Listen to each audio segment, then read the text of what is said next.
ইউরোপের দেশ জার্মানিতে আগামীকাল সংসদ নির্বাচন। এই ভোটের মধ্য দিয়ে প্রায় ৬ কোটি ভোটার আগামী ৪ বছরের জন্য সংসদে তাদের প্রতিনিধি নির্বাচন করবেন। নির্বাচনে প্রত্যেক ভোটার ২টি করে ভোট দেবেন, যার মধ্যে প্রথমটি সরাসরি একজন সংসদ সদস্য নির্বাচনের জন্য আর অন্যটি একটি রাজনৈতিক দলের জন্য। এই ভোটের মধ্য দিয়ে কে হবেন পরবর্তী জার্মান চ্যান্সেলর তা নিয়েও আগ্রহ আছে বিশ্ব রাজনীতিতে।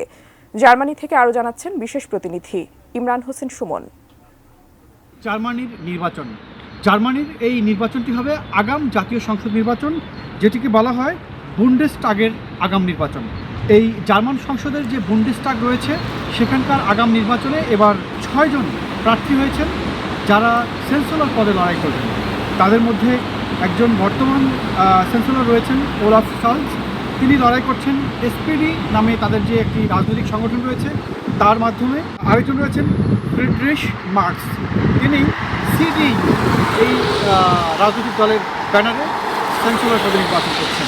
রবার্ট হাবেক, তিনি গ্রিন পার্টির চ্যান্সেলর প্রার্থী।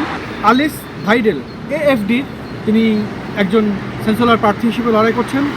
ক্রিস্টিয়ান লিন্ডনার, তিনি এফডিপির চ্যান্সেলর প্রার্থী। ভিশনের ফুলঝুরি মেগা অফারে ফ্রিজ কিনলেই পাচ্ছেন 16 পিসের আকর্ষণীয় গিফট বক্স একদম ফ্রি। জাহরা ভাঙ্গেন খান, তিনি বিএসভি নামে একটি রাজনৈতিক দলের প্রার্থী হয়েছেন, চ্যান্সেলর প্রার্থী। এবং সবশেষ আমরা যার বিষয়ে বলবো তিনি হলেন ইয়ান ফান আকেন, তিনি হলেন লেফট পার্টি।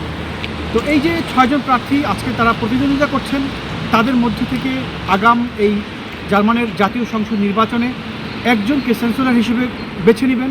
তবে সেই সঙ্গে যে বিষয়টি সামনে আসছে, এখানে ইউরোপের বিভিন্ন দেশে এর আগে যেরকম নির্বাচনগুলো হয়েছে সেখানে ডানপন্থীদের যে উত্থানের কথা বলা হয়ে থাকে, জার্মানিতেও তার প্রভাব রয়েছে বলে এই নির্বাচনের এর আগে যতগুলো আজকে ভোটের আগের দিন থেকে নানা আলোচনায় বিষয়টি উঠে এসেছে।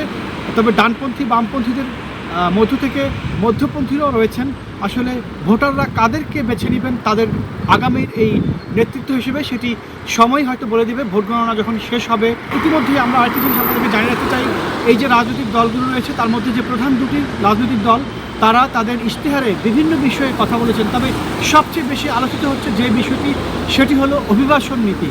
তো অভিবাসন নীতি নিয়ে জার্মানিতে কিছুদিন আগেও বার্লিনে বিক্ষোভ করা হয়েছে। সংসদে তারা একটি আইন পাস করতে চেয়েছিলেন, সেটি পারেননি।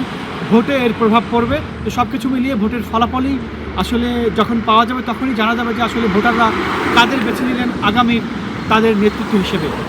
Imran Hossain Suman, ATN news, Germany.